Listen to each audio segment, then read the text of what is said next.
Hello,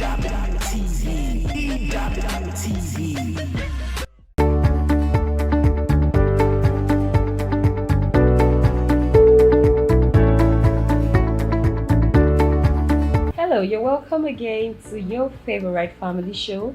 This is Homefront on EWTV. Yeah. Thank you so much for joining us. Thank you. We are here again, your hosts, the Elders. Yeah. Thank you so much for joining us. So today we have an interesting discussion. Very, very interesting. Our series still continues on watering your seed for a flourishing marriage. Oh, yes. And we're taking that further today. We want to talk on contentment in the family. Contentment as a major way to water your marriage. Stay with us. Thank you so much for joining us. It's another interesting time. We'll be talking about watering your seed and what we need to do as couples or as a family to make sure that our marriage is flourishing and we are getting the desired result. And like she said, we're talking about contentment in the marriage. And sincerely, I think it's something we need to talk about. We must first understand that whatever God has placed you as a couple, you must learn to appreciate that fact, appreciate that space, and just be grateful for it and work in it.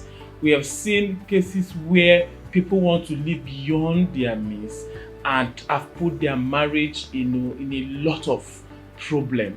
We must learn to appreciate where we are. Yeah, even as we talk about this, we want to say we are not giving room for people to just be lazy or just sit down there doing nothing. We are saying, yes, we need you to be a go-getter. We need you to pursue your dream. Don't just stay there and be sleeping or wasting away. But at the same time, so we are not saying people should be lazy. But what we are talking about is contentment. Where are you part-time as a family? What can you afford part-time as a family? And how should you be grateful to God for that and move with it? We have seen places where families want to, it's as if there's a competition between this family and this family. Oh, they bought a car, we must buy a car. Oh, that family has a washing machine, why will I not have a washing machine? Oh, that family, their children attends the school, they pay $500,000 or $1,000 in a term. Why should mine be going to a school where we pay less? Where you know that if you look at your income or your earning as a family, it can't afford that for now. So in a bid to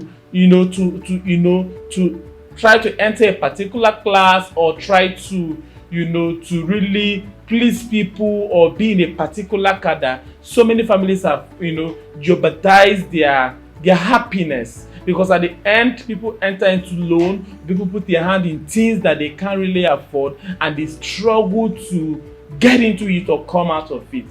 So we'll discuss a bit about contentment, and we'll discuss critical areas, especially as it affects the men and also as it affects the women, where we must be grateful for where we are, and because it affects both gender, whether the husband or the wife. We have our place. The man have their ego of trying to meet up. The women also have their place of trying to meet up with their friends or other women who are also married. And even in children, some people want to do things for their children that are beyond their means at that time. So what do we need to do as couple? I'm sure she will say something before we take a break, and then we'll come back to really give practical examples of those areas. Yes, just to also add that this marriage is not a one shoe fit all.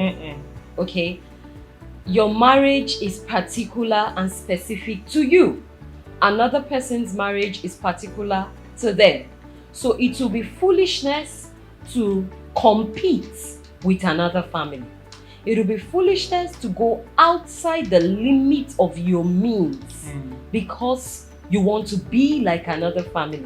A lot of times we see parents, we see husbands and wives struggling and doing things and running into debt just to meet up with something that another family has. Take, for example, even like you said, schooling.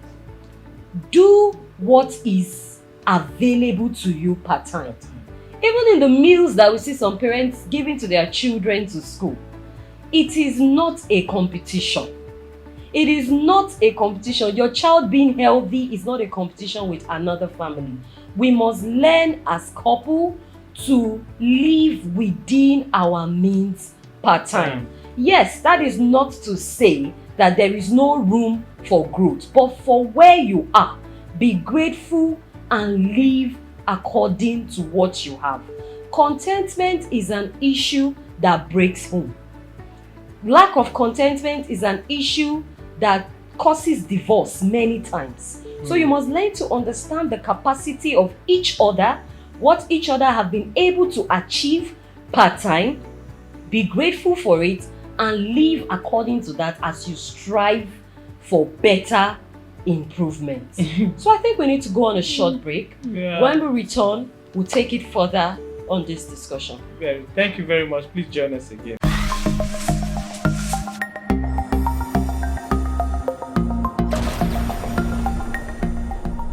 Welcome back and thank you for joining us again. Remember, you can reach us on all our social media handles. If you have a question or have a comment concerning what we are discussing today, feel free to drop your comment even in the comment section right there. Or you want to reach us privately to ask a question, you can reach us on our handles or through our mail. They are displayed on the screen. We would like to get your feedback and questions concerning our discussion today. Thank you very much. Here we're talking about contentment before we went for the break.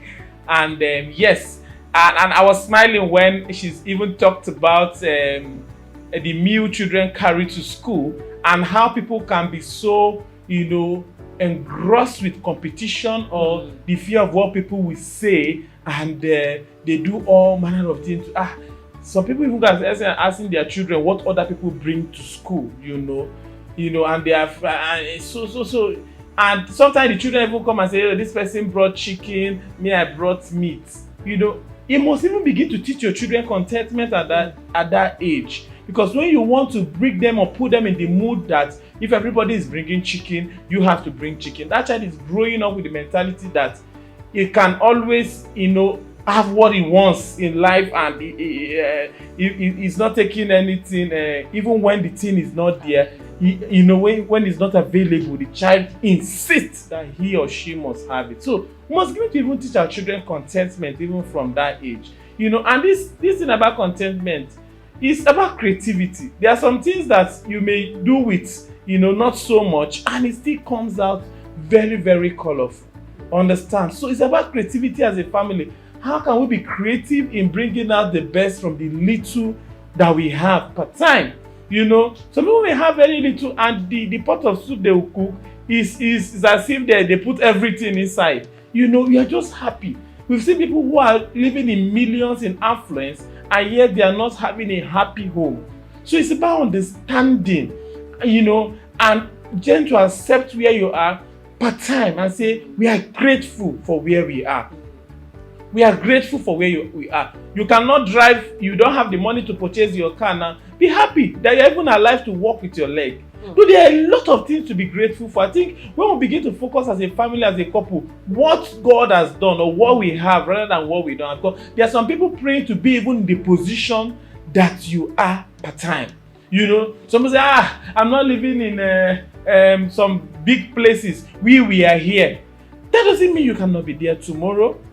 Understand? So we must learn to be, and I also talked about narrowing it down to the man and the woman. I said the men also have their issues, the women have their issues. The man has his ego, my friends are driving this, my people are doing this, my friends have 2 cars, I just have one, or this, and you want to do everything. Some people go out of the way to steal, to go into fraudulent activities just to meet up with a standard. I said the women also have their own, another person's wife, the children always wears this kind of clothes. They always go to boutique to get their own clothes. We must go to boutique. Some women even go as the extent of asking the other person how much he bought this child's clothes. How much is your child paying in their school? 500,000 and my own husband is paying 100,000. Sometimes even discover that people pay 500 and place they are paying 100,000. You may even be teaching better in the school where your child is. It's about creativity and be happy with where you are. You may have all the millions and you are still not happy. If you can't afford the washing machine and you have to wash now, for now, there's nothing bad with that. It doesn't mean your home will break. It doesn't make you mean that you will not be happy. accepting where you are, being grateful. Look at what God has done rather than what you feel He has not done. I'm saying when you have contentment, a lot of things, you just have a happy home. Because lack of contentment brings tension, fear. Oh, what will people say? How will they see me when I go out? And I'm not driving the car. We just need to work on it as a family. Yes, honestly, it's a deep truth when we say that some of the people that we are even killing ourselves to be like, there is something about your own home that they admire. Very true. So we may not know, but that is just the truth about life. Very true. We must learn to create environments that will make us happy. Be satisfied with what I have. You know, for women, I really want to say that we need to be careful not to push this our husbands to steal. We need to be careful not to push them out of their vision because they are under pressure to give us what they cannot afford. You know, and if the man steals and there's a repercussion for it tomorrow, we back out. So we need to be careful what we introduce our men to by nagging. We need to be careful what we push them to do. And the children are watching and they are becoming what their fathers are. So let's be careful. Be happy with what you have per time. You will grow into what you need. God is gracious enough to have provided. You are complaining, I don't have this. You have children. There are people that they may not even have. You are complaining, I live in one bedroom flat. Hey, there are people that are squatting with their family. So you need to be grateful for what we have. Contentment is an area that as parents we must work on. Our children will be content when they have seen their parents model contentment. That is the truth. And we cannot run away from it. Wow. So I'm sure that you have had a good time with us today. Really we have learned contentment. And remember, one of our goals in Homefront is practice what you have heard. Yeah, like we said from the beginning, we are not saying this is a room for laziness or just to lay back and say, we'll be content. So nobody, I'm not going to work. Let us stay at home. No. We say be hardworking, but be grateful for where you are at time. And remember, you're not living for anybody. You're not living for your neighbors. You're not living for one family. You're not living for your church. You're not living for people to just, it's about your family. Thank you so much. Thank you so much for joining us again today. We will be right here next week, same time, waiting for you. See you again next week. Bye-bye.